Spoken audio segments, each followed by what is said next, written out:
The content on the YouTube channel is intended for educational purposes only. The tutorials and videos provided here are meant to technique and ethical hacking techniques and principle in a responsible and legal manner.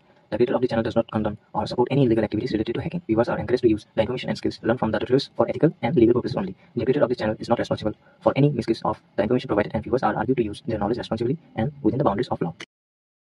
জয় অসম মই দেৰ আৰু মোৰ ফালৰ পৰা নমস্কাৰ সকলোকে।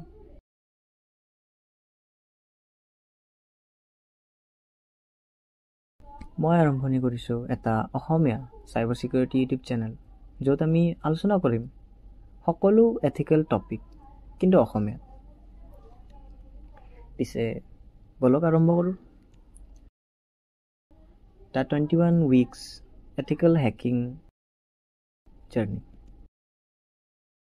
য'ত আমি শিকিম OCI models, hashing algorithms, Python, Linux, Metasploit, firmware analysis, SQL indexing, port scanning, behavior-based detection, Computer Fraud and Abuse Act (CFAA), phishing, Wi-Fi security, signature-based attacks, digital signature, DNS spoofing, Nmap, group shoot, firewalls, security-based practices, reporting, mobile application security. আৰু আমি এই টপিকবিলাক শিকিম, লগতে কিছুমান বা সকলো topic এটা পিছত এটা উইকত এক্সপ্লেইন কৰিম। টপিকবোৰ যেনে Introduction to Ethical Hacking, য'ত আমাৰ definition, purpose of a hacker, types of hacker, legal and ethical considerations, networking basic, য'ত আমাৰ TCP/IP, OCI model, subnetting, DNS, DHCP, তাৰে পিছত operating system, য'ত Windows, macOS, command line basic, আৰু তাৰ পিছত আহে cyber security fundamentals, encryption, firewall, antivirus, IDS, IPS, তাৰে পিছত নম্বৰত আহে এটা ইণ্টাৰেষ্টিং পাৰ্ট, য'ত আমি কিছুমান নতুন বস্তু শিকা চেষ্টা কৰিম।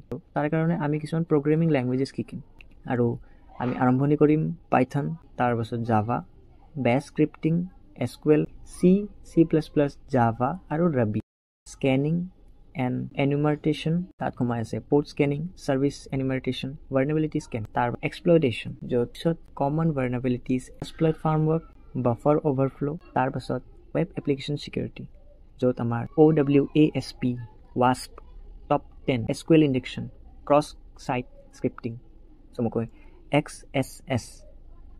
9 নম্বৰত wireless network hacking, য'ত Wi-Fi security, WEP, WPA, WPA2, wireless attacks। 10 নম্বৰত social engineering, য'ত phishing, spear phishing, social engineering toolkit, চমুকৈ SET।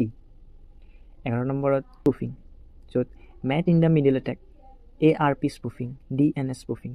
12 নম্বৰত malware analysis, types of malware, sandbox analysis, signature based and behavior based detection। 13 নম্বৰত incident response and handling, incident response process, digital forensics, chain of custody, য'ত আমি কিছুমান legal manner শিকিম। 14 নম্বৰত penetration testing থাকে, types of penetration testing, mythology, reporting, cryptography থাকে, symmetric and asymmetric encryption, hash algorithm, digital signatures। 16 নম্বৰত mobile hacking, Android and iOS security, mobile application security। 17 নম্বৰত cloud security, AWS, Azure, Google Cloud, security based practices। 18 নম্বৰত IoT security, য'ত Internet of Things risks and security IoT devices। 19 নম্বৰত legal and compliance, Computer Fraud and Abuse Act CFAA, তাৰ পাছত GDPR, HIPAA, CPCI DSS। 20 নম্বৰত আমাৰ cyber security tools, য'ত আমি কিছুমান টুলছ ইউজ কৰিম, যি নেকি Nmap, Wireshark, Burp Suite, Snort, Nessus, Aircrack NG।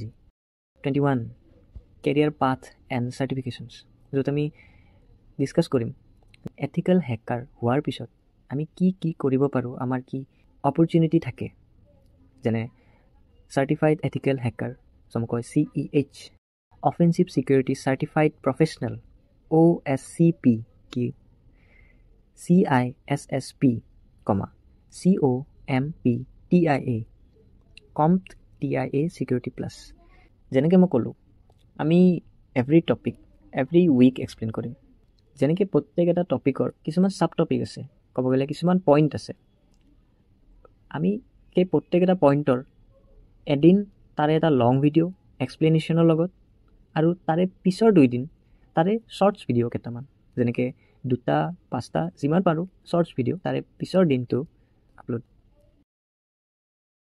তেন্তে আহক মোৰ লগত থাকক মোৰ লগত আৰু বলক শিকোঁ হেকিং কিন্তু অসমীয়াত